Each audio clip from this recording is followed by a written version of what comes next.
You're listening to the Sonny Brown Breakdown. Now, it is time to break it down.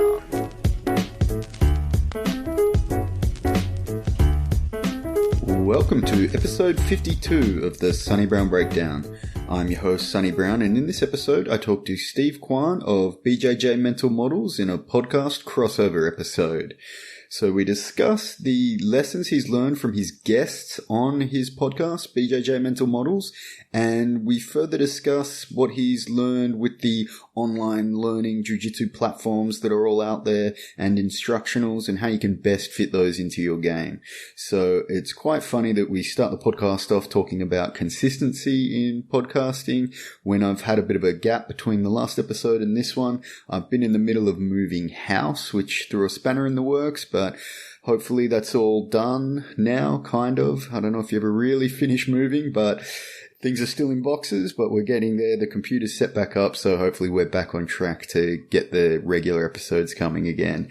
If you would like to support the show, which is always helpful, you can get a Sonny Brown Breakdown t-shirt from scuffle.com.au, or the Patreon account is patreon.com/SonnyBrown. If you'd like to send any feedback, the Instagram is Sonny Brown Breakdown, and the email is sonnybrown@gmail.com, and any reviews or 5-star ratings you can leave on the podcasting apps would always be appreciated. And without further ado, let's go to the podcast. G'day, Steve. How are you today, mate? 100% A+, awesome, Sonny. It's always good to talk to you. Having a nice day here on the weekend. I'm wearing my awesome Scuffle brand 꽌ᴏᴏᴅᴏᴏ hoodie, as I should be. Can't complain about that. That's what I like. Beautiful. Where would I go if I wanted to buy something like this, by the way? What a man. At scuffle.com.au.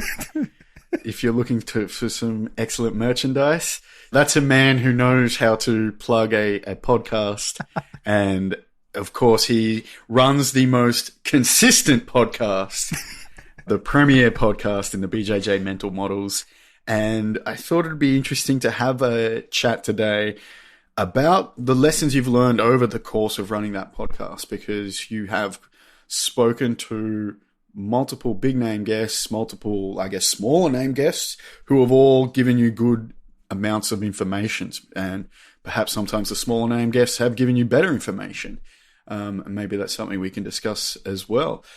But the one thing I wanted to, just to start off things, is over the course of running your podcast, how has it influenced your own personal jiu-jitsu game? So we've been doing BJJ Mental Models for almost 3 years now. And like you said, I don't advertise that it is the best podcast by any stretch, but I do think you could safely argue it is probably the most consistent. I mean, the one thing is, if you want to do a podcast, you got to be stubborn, right? And I always say the internet is littered with BJJ podcasts that have 20 episodes and then no more, or people who publish an episode every 6 months, because I don't think people understand how much work it is. When I started this thing, I thought, me and my brother will just bust out the mic and we'll just talk shop for an hour and just publish it and it'll be easy.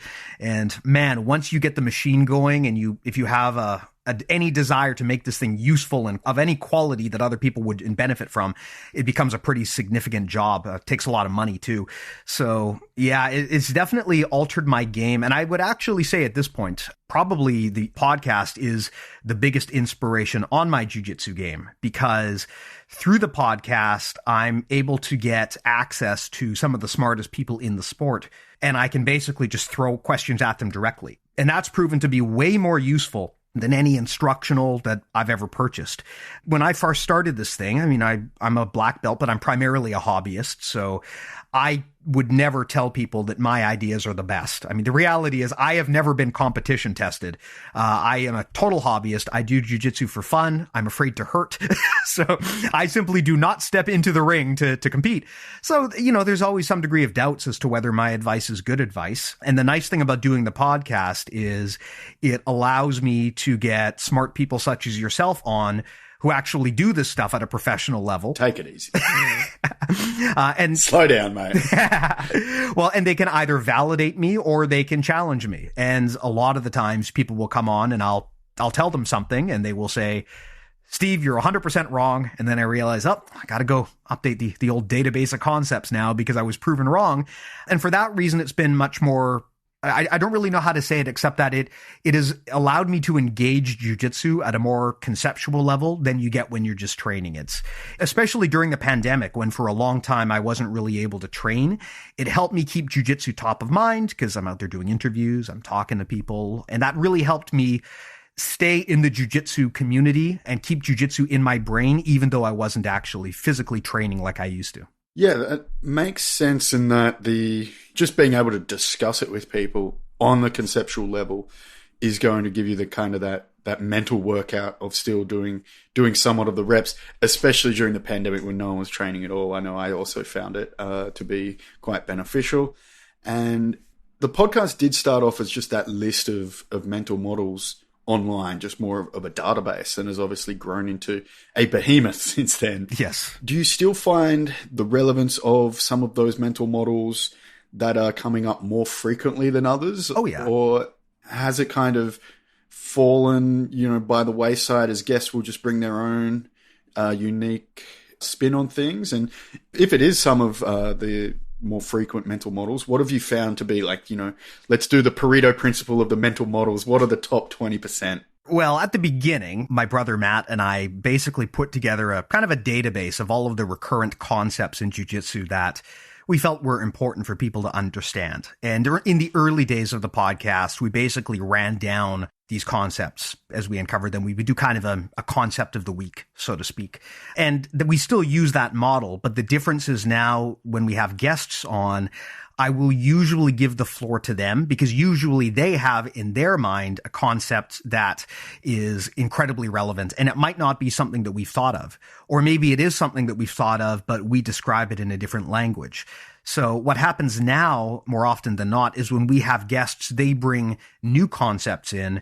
And every time they do that, I have to amend our database or update our database or alter our database significantly. Recent example of this is way back in the day, we had John Thomas on the podcast, and we used to always tell people concepts, right? Forget about techniques. Concepts are the important thing. And John actually came on and said, people talk about principles all the time. And his belief is that actually principles can be extremely harmful. And after we talked to him about this for a while, I kind of got a feeling of what he was saying, and I see his point. There's a lot of instructors out there who will just decree things to their students, and students get very dogmatic about these things. I mean, a perfect example when you were a white belt, I presume you were told never cross your ankles when you're on someone's back. Never, ever do it. Never do it. Well, we just saw БJJ do it, and it worked just fine, right? The reality is some of the things that we tell white belts, we tell them not because it's a 100% true rule, but because it's a rule that is easy for white belts to understand. And at some point, they have to take the training wheels off and understand the nuance. So talking to John, I kind of realized, okay, well, maybe our understanding of the importance of concepts it's not as universal as we thought we were. So the big thing that I've kind of taken away, especially as we've had more people on the podcast, is to understand that there really are no hard and fast rules that always apply. Most of the things that we would consider to be concepts or mental models, they usually have an environment in which they work, but very few things are 100% true. And that's one of the first things that you need to think about when you're thinking about concepts is you need to ask yourself, okay, in which situations does this concept apply? And in which situations do I need to kind of break the rules? So that to me is one of the standout things as we go through these concepts is to make people understand that no concept is absolute. And I would say that in itself is a concept. Understanding that no concept is absolute and having some nuance in your thinking is in itself a concept. So hope my head's not too far up my own ass at this point. but that's kind of how I think about things. No, that's fine. I guess then when it comes down to, so it's really all the concepts then just really become more of guidelines. No hard and fast rules. These are just guidelines to try on, see how they work for you, and work in different situations. Is there any advice then that you've come across on developing the skill of knowing when to use certain concepts or becoming more adept at that filtering process of concepts? I'd say that the big thing that most people don't do, which they probably should consider doing when they're teaching, is adopting some degree of deliberate practice. I'm sure you've talked about this on the podcast before. I know that Rob Bernanke talks about this a lot. The way that most instructors operate is they follow a standard 3-part structure for class where there's a warm-up, and then coach shows 3 techniques and you copy them, and then there's live sparring. And the problem is most people have a real hard time learning and adopting anything new out of that class structure, because what winds up happening is when you're drilling this technique that your coach showed you, you're basically doing dead drilling against a non-resisting opponent, which is not really a helpful way to learn. And then when you go off into live sparring, you're usually trying to actually win. And when you're trying to win, you're not going to be using techniques that you're not very good at. You're going to be playing your A game. So if your coach just showed you something new and you want to try to integrate that into your game, I mean, if I'm sparring with you and I try to use some new thing, I'm not going to be good at it. And that means that, I mean, you're a black belt. It's not going to work if I try something on you I've never done before. So I'll get frustrated and I'll go back to the techniques I'm familiar with, my A game. And so the problem is I'm pulling myself back into my comfort zone. But if I want to learn and I want to get better, I have to deliberately practice things outside of my comfort zone.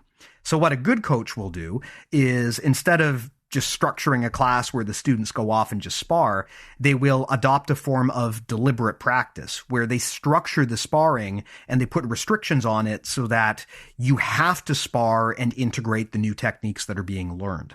So if there's something new that you want to work on, for example, you would maybe put restrictions on the training that are going to force you to try to play that game, get some real resistance for your opponent.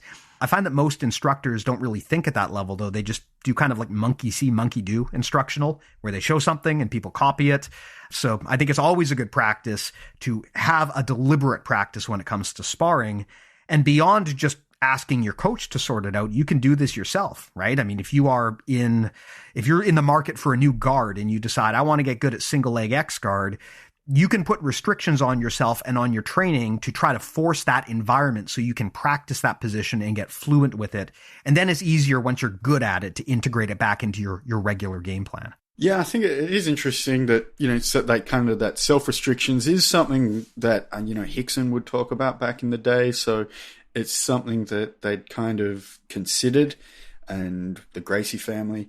But then I think when they're putting their schools together, obviously that 3-part format is fine if there's one, no competition for your product, so you can give whatever you want. And 2, if you're the only source in town, then that's great for just drip feeding the information in a way that's going to have to force people to come back if they want to get better, not necessarily come back because they feel motivated because they're getting better. If you just, here's a technique, here's another one, there's not really the option to learn anywhere else. So you're going to have to deal with that process. Yeah, jiu-jitsu is it's a weird physical activity in that it's fun and addictive in a way that a lot of physical activities aren't. I mean, I can't speak for everyone, but I would guess that most people do not enjoy, unless they're a total gym rat, most people do not enjoy going to the gym and running on the treadmill and doing stuff like that. Whereas jiu-jitsu, I'd say that most people, at least most people who stick around, they find it really fun and they find it really addictive. And so what winds up happening is people train for training's sake. They do it because it's fun, because they like doing it. And it's very easy to get into the habit of, I'm showing up and doing this because I love it. But not really thinking about, okay, how can I get better? It kind of becomes, people act like it's a hobby, right? They do it because they love it, but they're not necessarily creating this deliberate path of mastery. They're just doing it over and over and over again because it's fun. So I think that you can really maximize your skill development if you take a more deliberate approach to what you train and making sure that you have a way to integrate new difficult things into your game and challenge yourself that way. Yeah, it's an interesting thing to think about, where a lot of people who enjoy the sport might just continue training even if they were never really showing improvement, just because it's fun. Whatever amount of skill level you get, having a chance to roll, and there'll probably always be someone just starting who you can get one up over. That will probably be good enough to keep a lot of people interested and happy. But of course, you want to get better as a goal for anything, really. But I also don't blame people if they don't want to. And I think it's important to have a healthy and clear relationship with the sport. There have been a lot of days. I mean, I think people listen to BJJ Mental Models and they assume that I must have some like very refined, definitive path for growing my own skills, but I don't always do everything I advocate for on the podcast because sometimes I just want to go and have fun, right? Some days I just want to go and see my friends and get some exercise and kill some time. It's like, sometimes you just want to sit at home and watch TV and do nothing and just turn your brain off. And that can be the same with training jiu-jitsu. Sometimes you don't want to go to class and grow from discomfort and go outside of your comfort zone. Sometimes you just had a rough day and you just want to pull turtle, right? Or whatever, do whatever you would normally do. And I think it's also okay not to feel like you always have to be pushing yourself to be better every single day. It's okay to take your feet off the gas sometimes and just enjoy the process. Yeah, that's very important. Everything in moderation, including moderation. You got to have those days where you can just kick back and enjoy just the process of doing the bare minimum, I guess, sometimes, and just the process of being involved is important. And so I guess then we've talked about then some of the mental models that you've incorporated into your own game. What is perhaps then maybe another one that you see as being the most important elements that people could integrate in? Funny that you actually bring this up because I was just talking to Stefan Kesting about this actually. We, on our BJJ Mental Models premium service, we do narrated rolling reviews for the people in our community. And so I've done hundreds of these at this point, and I've definitely noticed a pattern. I found that there's a few things that I always tell people to do, and I see the same mistakes over and over again. And they're things that I wasn't necessarily taught to do when I started. But now that I kind of see the pattern, it's much more helpful to think in this way. What I say is that pretty much anyone in jiu-jitsu can immediately supercharge their defensive capabilities if they do three things. Number one is never let your opponent get control of your neck. Number two is never let your opponent get control of your knees or your elbows. And number three is never let your opponent settle their weight down on top of you. Almost every escape that you could learn from almost any instructor is built on that foundation. And in fact, you can look at, Preet Mikkelson's stuff, right? Defensive BJJ. His entire game plan is predicated on that. I mean, people think, oh my God, what is this guy doing? Where are all of these weird positions? But really, all he's doing is those three things, right? Never let the guy control your neck. Never let the guy control your elbows or your knees. And never just sit there and let the person squish you. You always need to be constantly fluid so that they can't settle their weight. I think that when we teach people how to defend in jiu-jitsu, especially from bad positions, we get them very technique focused, where we teach them, okay, well, if he's got an underhook, do technique A. If he has an overhook, do technique B. And you create this decision tree of hundreds and thousands of options that no reasonable person can memorize. But if you just tell a person, okay, if you're on the ground and if you're in defense mode, three things you need to know, no matter what. Don't let them control your neck. Keep your elbows in tight and your knees in tight so they can't control them. And never let them just squish you. Just always be moving just a little bit so they're always just a bit off base. If you tell people to do those three things no matter what, then they're going to find it way easier to integrate escapes into their technique.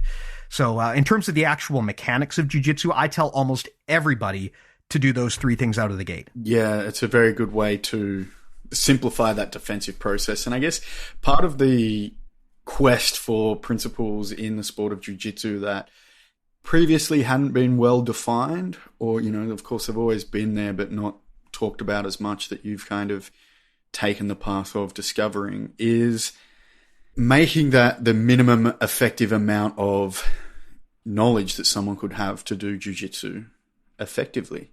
Going away from that decision tree side of things. But I guess you touched on it with John Thomas. Is there any downsides to just chasing after just, trying to minimize everything completely to just those principles? You've spent so long in it. Is there any part of you that wants to go, all right, I need to start just looking at longer form techniques again? I would say that you need both, right? You need concepts and you need techniques. You can't just have one or the other. If you only do techniques and you're never thinking at a higher level, then your jiu-jitsu game is basically just based on rote memorization.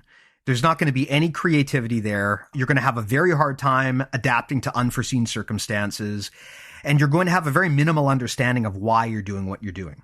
On the other hand, if you only do concepts and you don't even think about techniques, then you're going to have a real hard time understanding how all of this stuff works in practice. So at the end of the day, this is a physical art, and it takes physical effort to get movement into your muscle memory. So I can't just sit down with someone and talk about Rob Bernanke's theory of alignment for 10 hours and have them suddenly become a black belt, right? Like, you have to at some point get on the mat and apply this stuff. So I like to kind of attack it from both ends. I think you need to give people some time to get their body moving so that they can get familiar with the movements. And that's where techniques come into play. Like, a technique is just live examples of these concepts in action. And then after they kind of get fluent with that, then you can explain the techniques to them, or the concepts to them, so that they can see how they all fit together.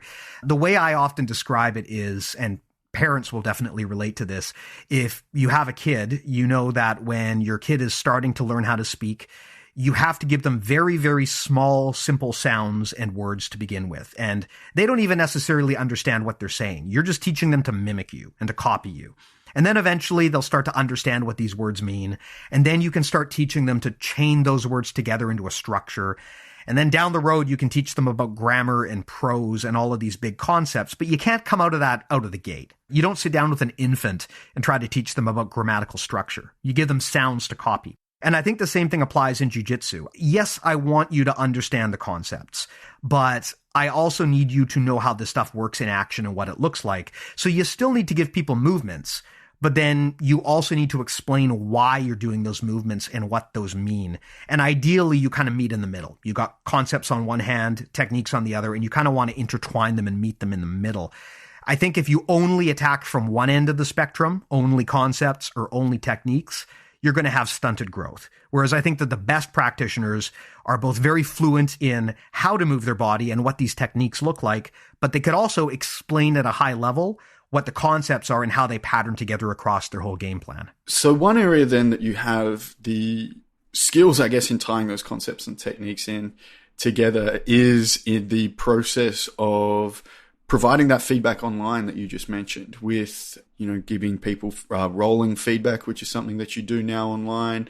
And of course, with the whole production side of your podcast. And I'm wondering, with online learning becoming just more focus being on it since over the course of the pandemic, and certainly in jiu-jitsu schools, it's becoming more common, which is of no surprise. We've even seen Lachlan Giles taking the path of the reverse classroom model. So it's going to come to the forefront one way or another. What are some of the principles that you could give to people who are looking to undertake that process? When I started jiu-jitsu, the only place you could really learn online, I guess, was Gracie University. And I remember them getting relentlessly criticized because people said, you can't learn jiu-jitsu online, blah, blah, blah, blah. Funny thing is, I've trained with people who exclusively learned through Gracie University, and they were actually pretty good. So I'm not convinced that that's a universal rule. But during the pandemic, that definitely accelerated the need to look for alternative new ways to learn.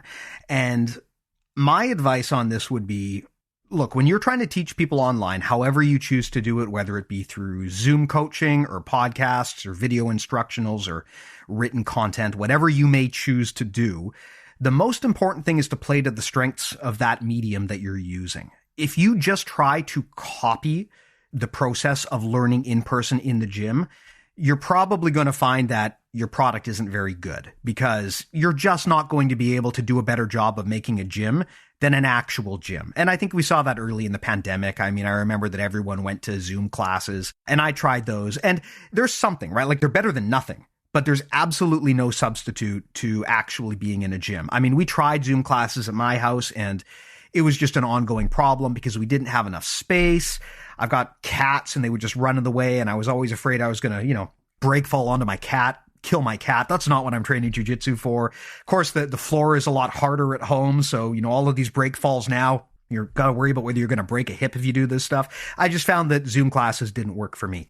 However, there's no question that other methods of teaching that are more creative can absolutely augment your knowledge. The most obvious example is technique libraries and instructional videos.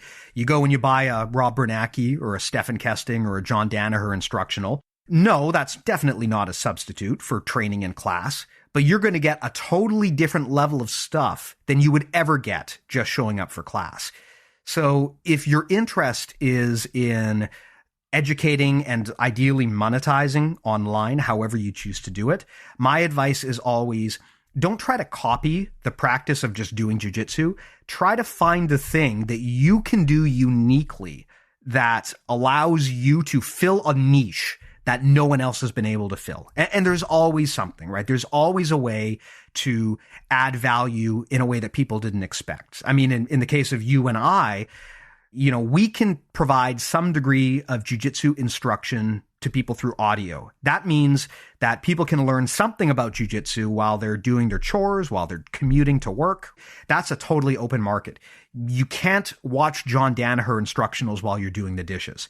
I'm not going to say that my podcast is better than watching John Danaher instructionals, but what I will say is if you're listening to something through audio, you're going to get a completely different slant than if you're using your eyes to watch it. So there is a different lens through which to view the gentle art. And no matter what your model is, there's always going to be something new and unique that you can do, that you're uniquely qualified to do, that just hasn't been done before.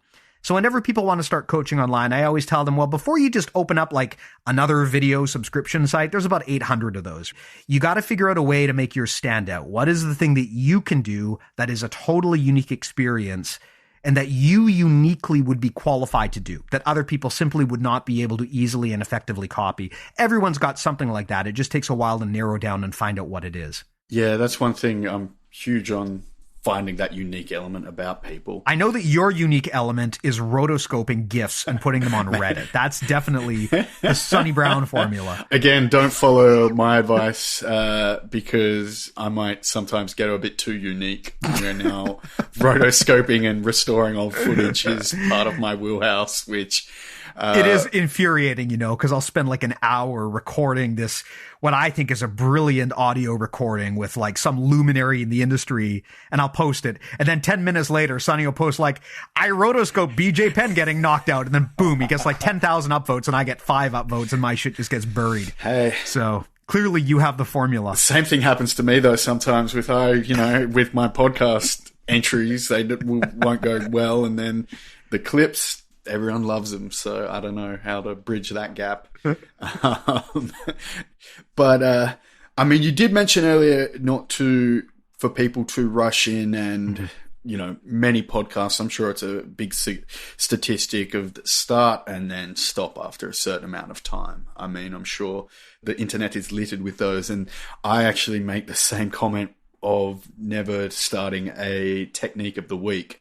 That the internet is littered with technique of the week. It's great because it rhymes, but they only ever lasted a week or two, and then they stopped, So it is finding a way that is going to be reproducible over time is the best way to actually make anything work. Because as you would know, as Mr. Consistency himself, that consistency then, once you have something unique, is then going to be a huge factor to come into play, right? Well, consistency is in itself a mental model, right? This idea that you basically need to shoot as many shots as you can if you want to succeed over the long term, right? Because much of success is just being in the right place at the right time with the right skill set.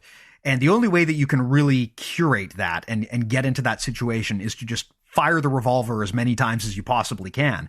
And that is very much the case even with podcasting, or putting out a technique of the week or a YouTube video.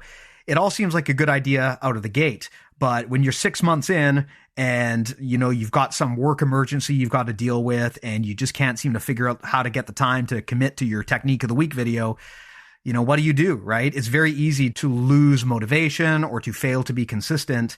Like we said, the internet is littered with the corpses of thousands of Technique of the Week YouTube channels that were good for about 3 months and then they died. Usually the people who wind up being the best at something, a lot of it is natural talent, right? In the case of jiu-jitsu, but a lot of that is just sheer bullheaded consistency and just continuing to try and to pivot and to grow.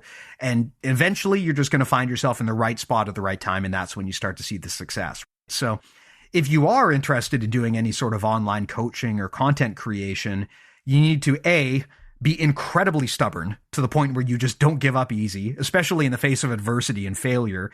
And then B, you have to have an open, honest talk with yourself out of the gate about what am I realistically willing to commit to on a forever roadmap. Yeah, maybe doing something every week sounds good for now, but can I sustain that for 3, 4, 5, 6, 7, 8, 9, 10 years? I don't know. That's a question that you got to decide. And if you overcommit out of the gate, it's easy to burn yourself out.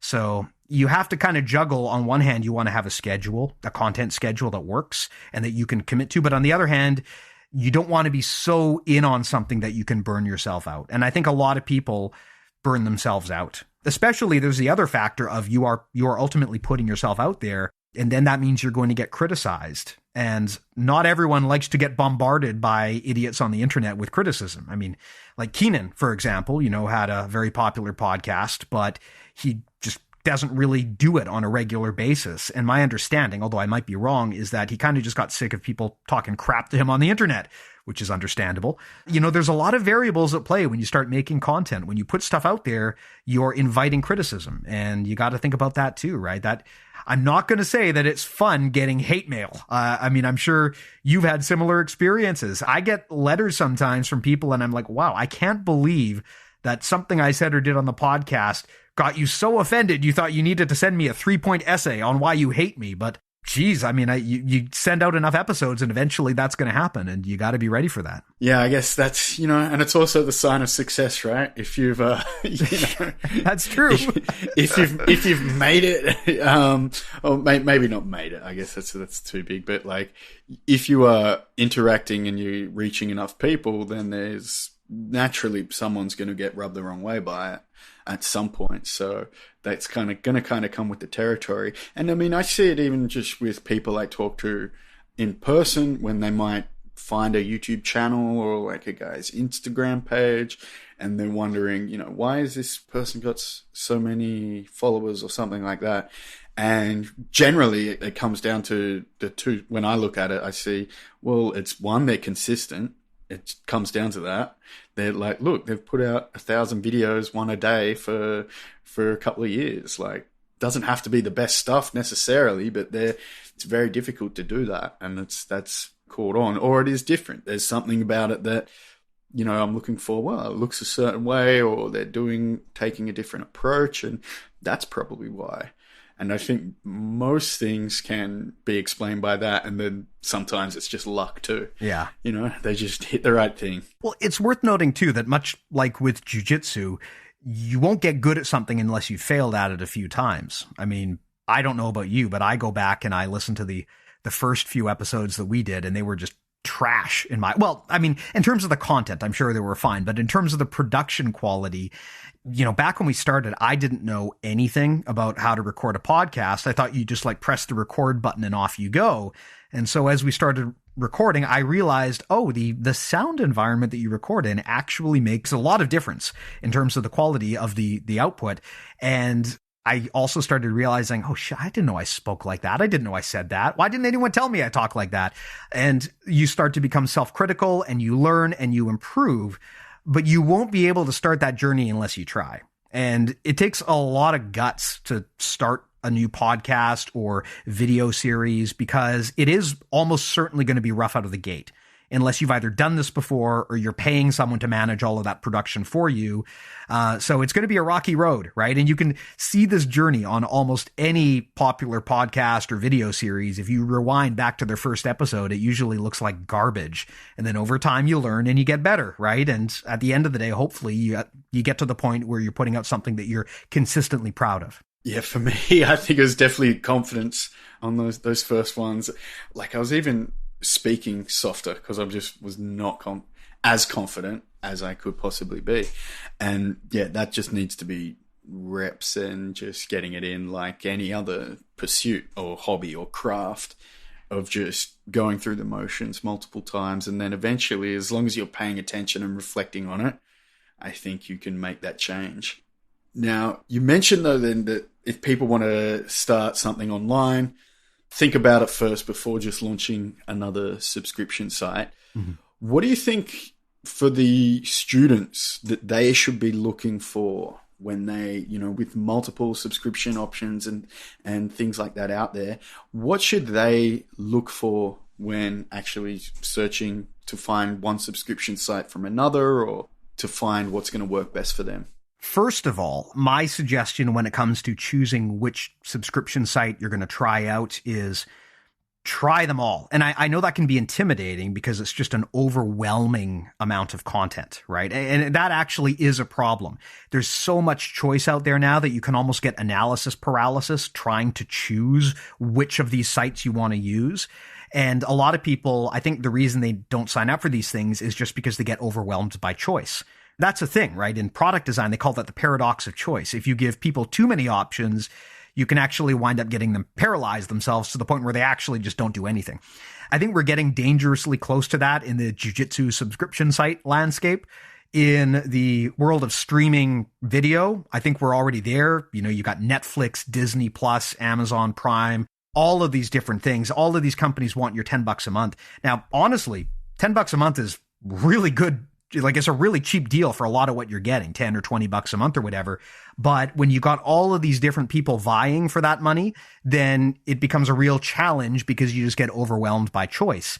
I mean, if you sign up for someone's subscription site, now you've got access to a library of hundreds, maybe thousands of pieces of content. So now you're doubly paralyzed, right? It's not just a matter of, okay, which site do I sign up for? Now you signed up. It's a matter of, how do I get started with all of this stuff, right? It's overwhelming. So I actually get a lot of listener mail from people who ask about this, and they say, okay, I want to sign up for a video site, but I mean, where do I go? Do I go to MG in Action? Do I go to Timeless Jiu-Jitsu? Do I go to Rob Bernacki? What do I do? My suggestion to most people is, first of all, understand how cheap this is. $20 a month. I know it might sound like a lot of money, but bear in mind, getting access to a high-level black belt for $20 is a screaming deal, right? And for a lot of these services, like ours and like Preet Mikkelson's, you will actually get direct time with that person. That's an incredible deal for $20 a month. I think sometimes people look at these fees and they say, oh, this is going to be 20, 25 bucks a month. That's so expensive.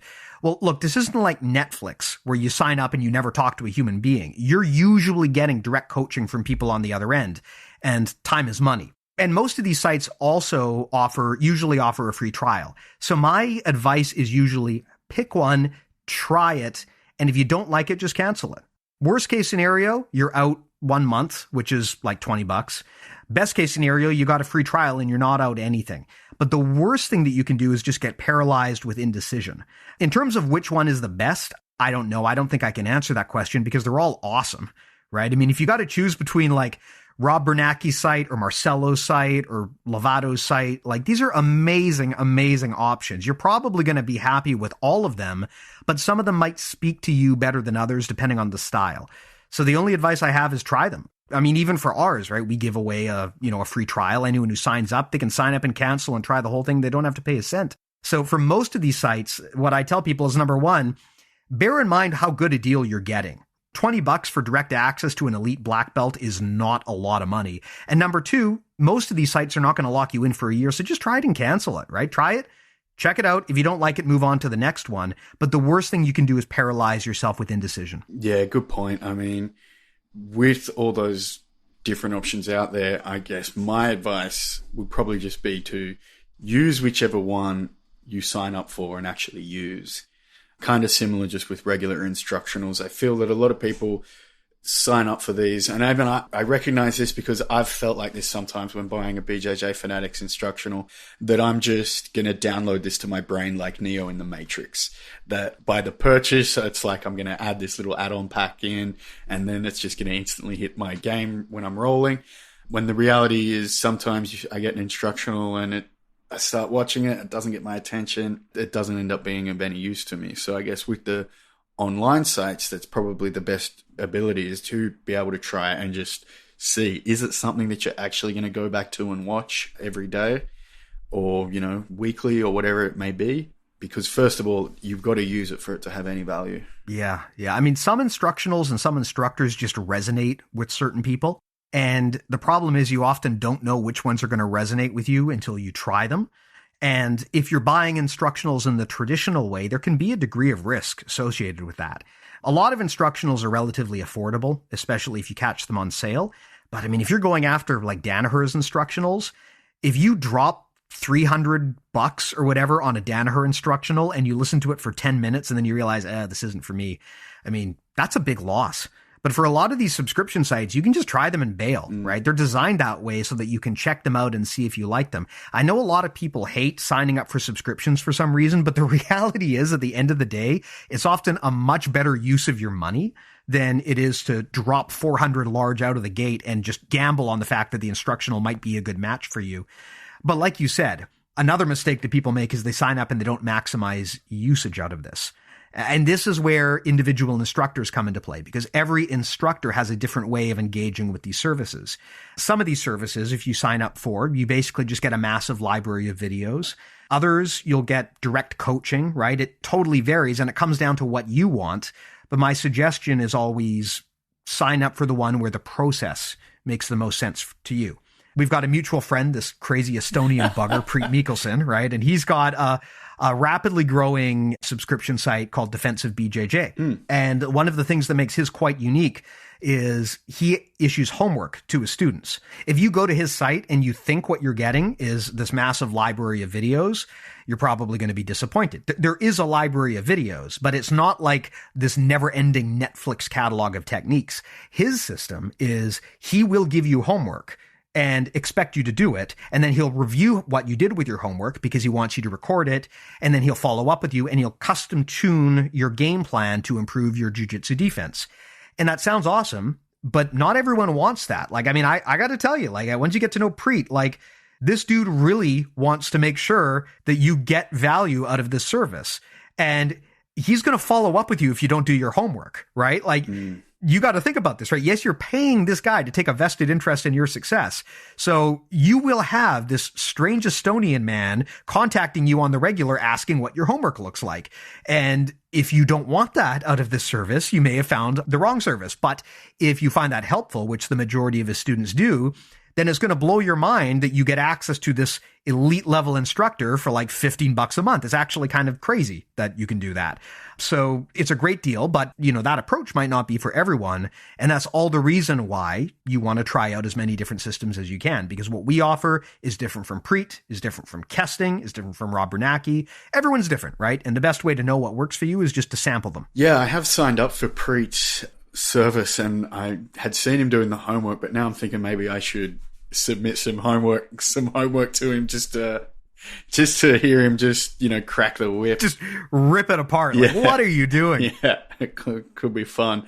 But that is a huge part of the value of Preet's site. And he is the only person that comes to mind who's, you know, really doing it in that homework format. You're submitting homework and Preet's grading it. Yeah. You got to be a brave person to do that. Yeah. Like it's at least to that level, right? Where you have that level of direct engagement. I mean, with a lot of the other courses, yes, you might be able to talk to the instructor, but it is rare that the instructor will like personally define a curriculum for you. Yep. So just got to know what you're signing up for, right? I mean, it can be a game changer for you if you opt in on it. But like you said at the beginning, if you're going to sign up for any of these services, you have to sort of make a commitment to yourself that you're actually going to give it a good shot and use it. Yeah.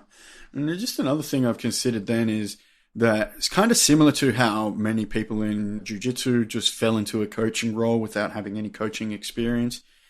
Even the online coaching world is, you know, there are people who are professionals at instructional design. There's a job role called instructional design or instructional systems design, and people who just specialize in building online learning experiences that are going to be the most efficient in delivering educational content.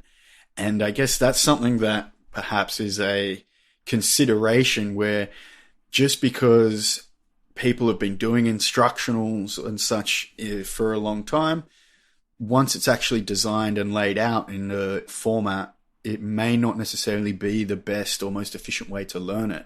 So that is another consideration to make, I guess, how you get the content into your own game on the mat. Yeah, yeah. And also, how does the instructor teach? You know, Danaher is a great example. Some people detest John Danaher's instructional style because it's long-winded, right? But other people love that because the slow, methodical approach and the repetition can be a very helpful way to ingrain and memorize things, right? So it's not necessarily about how quickly can you watch someone's instructional. That kind of efficiency is not always better. It's about how much of it did you retain and apply at the end of the day. If I watch John Danaher's 20-hour screed about seated guard or whatever, I mean, yeah, that's a lot of time and investment, but if it revolutionizes my game, then it's probably worth it. Whereas there might be a shorter instructional that just by virtue of it being shorter, maybe it's not as comprehensive and it doesn't stick with me as much.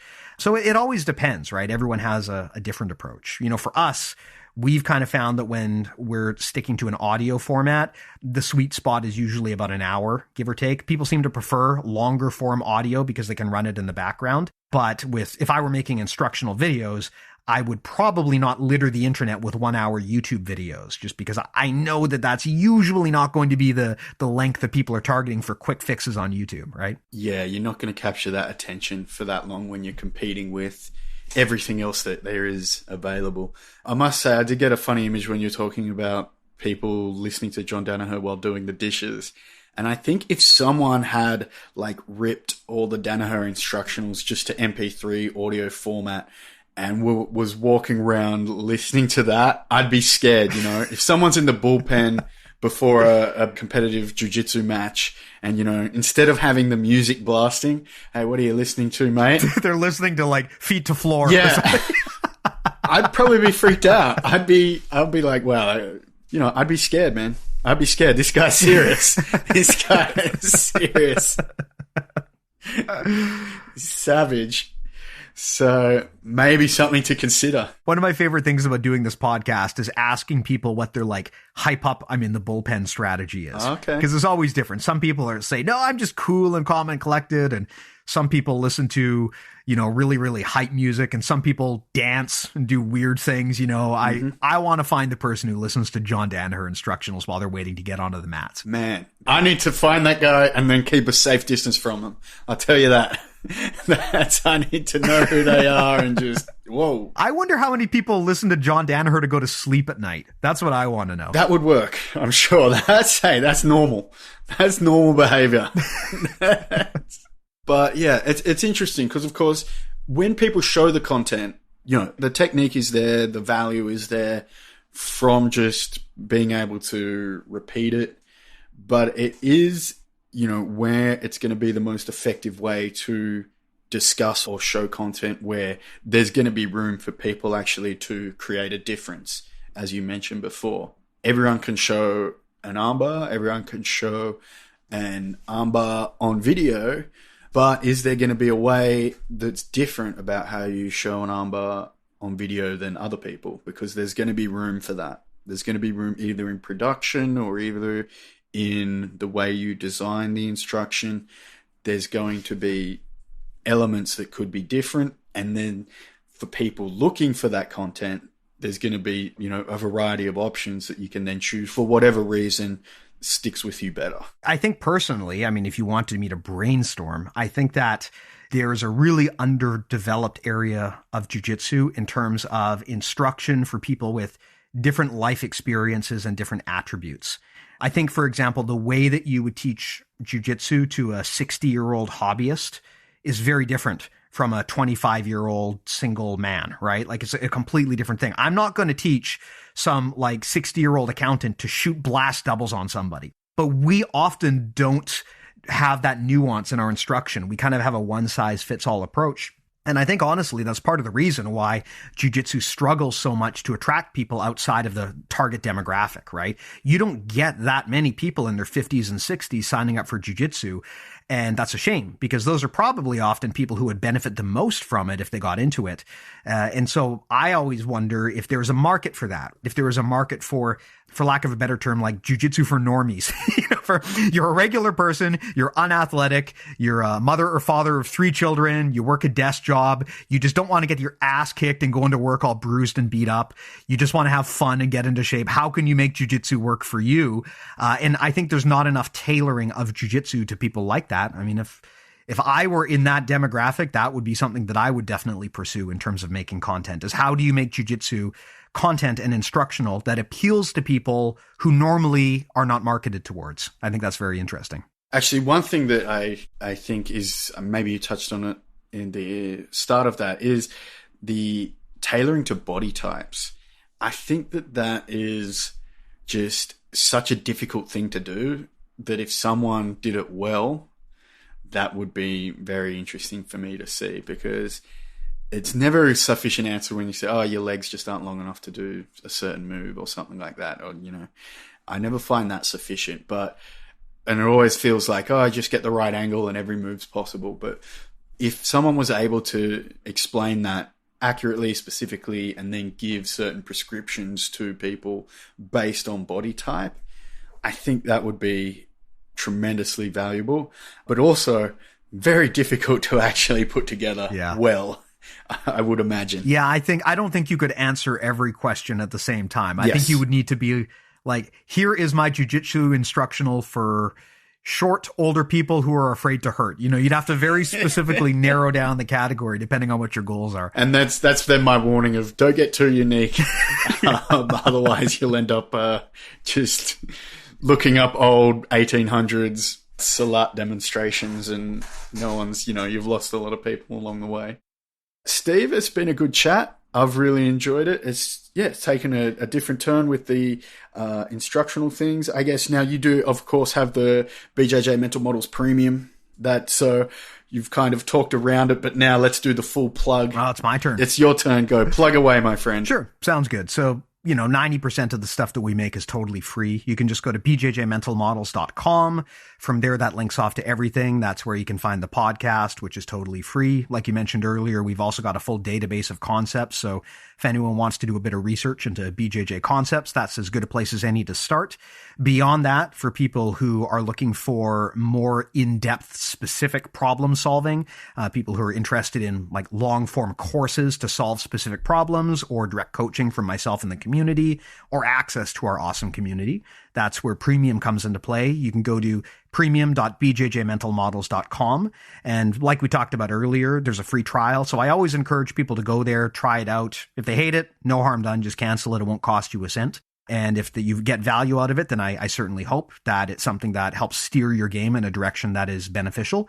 Again, that's premium.bjjmentalmodels.com. And I always appreciate it when people check that out and give it a shot. Even if they don't sign up for the long term, any feedback is good feedback, right? So I'm always happy to have people try that out. That's awesome. Yeah, and you've been putting out great work, Steve. I would just say I appreciate having you to talk to and bounce ideas off and just go back and forth, especially in this podcasting realm, as you're the only person that I can really talk to that would understand the trials and tribulations. I'm your personal podcast therapist, I guess. Yeah, pretty much, man. But also just, enjoy having these chats, and it's always good to catch up. You too, buddy. Always good to talk. Thanks very much, Steve. Take care, man. Cheers, mate. You have been listening to the Sonny Brown Breakdown. Until next time, you can visit sonnybrown.net to find out more ways to break it down.